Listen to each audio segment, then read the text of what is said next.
सुधांशु जी, क्या मजबूरी है?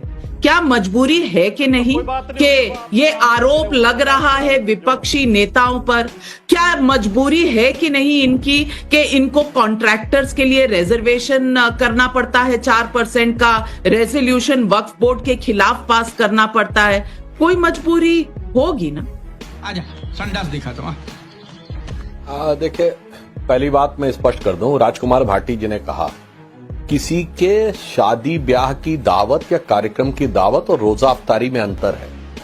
रोजा अफ्तारी एक धार्मिक कार्यक्रम है जो रोजेदारों को रखना चाहिए। मैं विनम्रता से पूछना चाहता हूं, जितने लोग इसमें बैठे हुए दिख रहे थे, इसमें रोजेदार कौन था? जया बच्चन जी, अखिलेश जी या सोनिया गांधी जी? अगर आप बगैर रोजेदार हुए रोजा अफ्तार करते हैं तो यह मुस्लिम भावनाओं का मजाक उड़ाना है। क्या बात कर रहे हैं? दूसरी बात, ये किस पार्टी द्वारा बुलाई गई है रोजा अफ्तारी? ये मुस्लिम लीग जिसने देश का विभाजन कराया। और जो लोग बचने का प्रयास करते हैं, मैं उनसे कहना चाहता हूं, आपके लाखों दर्शकों से चेक कर लें, ये इंडियन यूनियन मुस्लिम लीग के संस्थापक मोहम्मद इस्माइल, जिन्होंने मार्च 1948 में नाम बदल के इंडियन यूनियन मुस्लिम लीग किया, वो जिन्ना की मुस्लिम लीग के दक्षिण भारत के अध्यक्ष थे, सेम मोहम्मद इस्माइल। और जिन्होंने 1946 की प्रोविंशियल असेंबली के इलेक्शन में मद्रास प्रेसिडेंसी, जिसमें लगभग पूरा दक्षिण भारत आता था, 30 में से 30 सीटें मुस्लिम लीग ने जीती और मुसलमानों का 95% वोट मिला। कितना?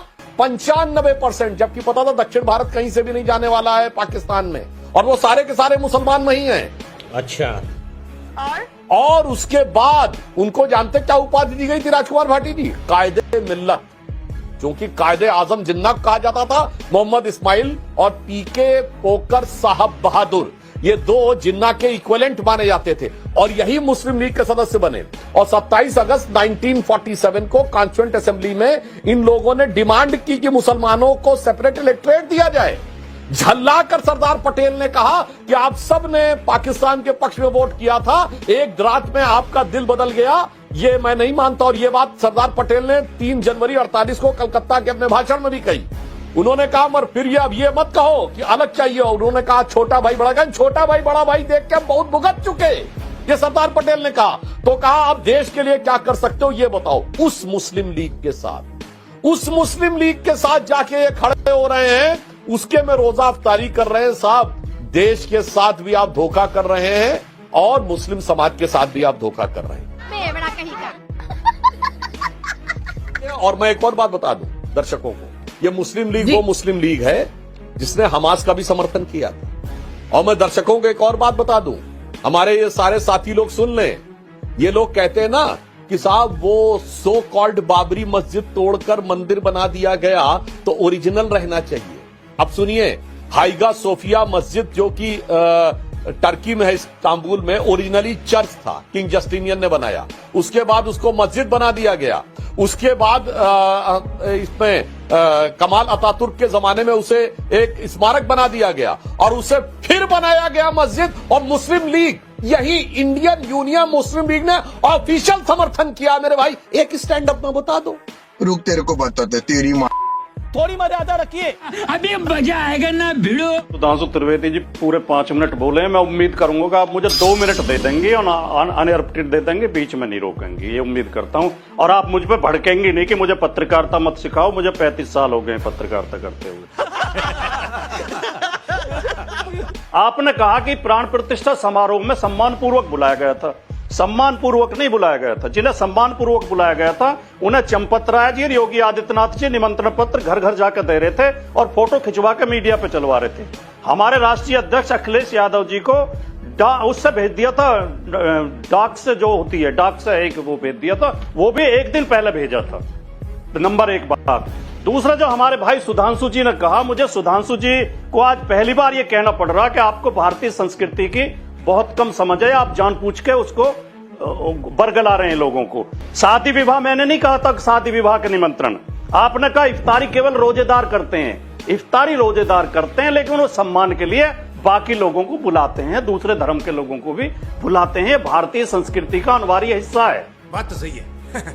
और नवरात्रे में केवल वो नहीं बुलाए जाते जिनका व्रत होता है, निमंत्रण पत्र खूब बांटे जाते हैं, बड़े भंडारे किए जाते हैं, रिक्शे वाले गरीब लोग भी बुलाए जाते हैं और नेता भी बुलाए जाते हैं।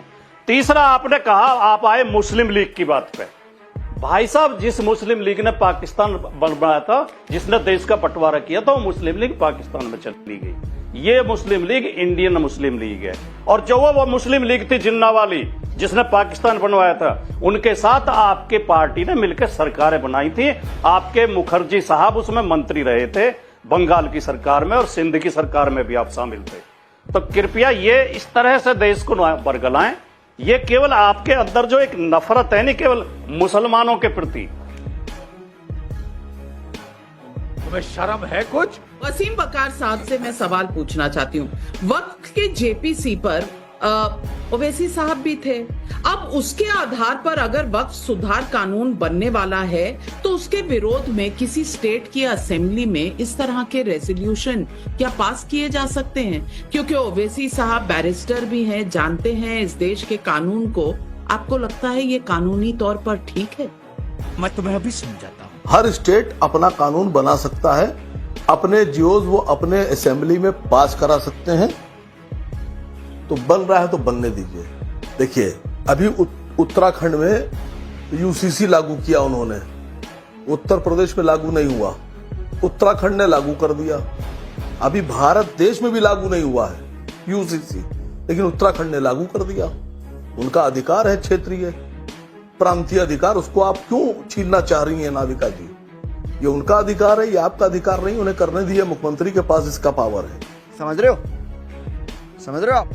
लेकिन जो जरूरी बातें थी वो मैं आज नोट कर रहा था। पहली बार सुधांशु जी बोल रहे थे तो मैंने नोट किया। सुधांशु जी ने कहा कि धर्म के आधार पर आरक्षण नहीं हो सकता। सुधांशु जी, भारत के संविधान में लिखा है कि दलित अगर हिंदू होगा तो उसको आरक्षण का लाभ मिलेगा, लेकिन अगर दलित मुसलमान होगा तो उसको आरक्षण का लाभ नहीं मिलेगा। ये भगवान क्या जुल्म है। ये धर्म के आधार पर है। ये मैं नहीं बोल रहा, ये देश का संविधान कह रहा है कि धर्म के आधार पर अगर हिंदू है तो मुसलमानों में जात पात है क्या? आपने एक बात बड़ी मजेदार कही सर। मुस्लिम में दलित कहां होता है? बिल्कुल है मैडम, हमारे क्या। देखिए सर, अगर नहीं होता तो आपको लिखने की क्या जरूरत थी? आपने कहा कर्नाटक में गाय काटी गई।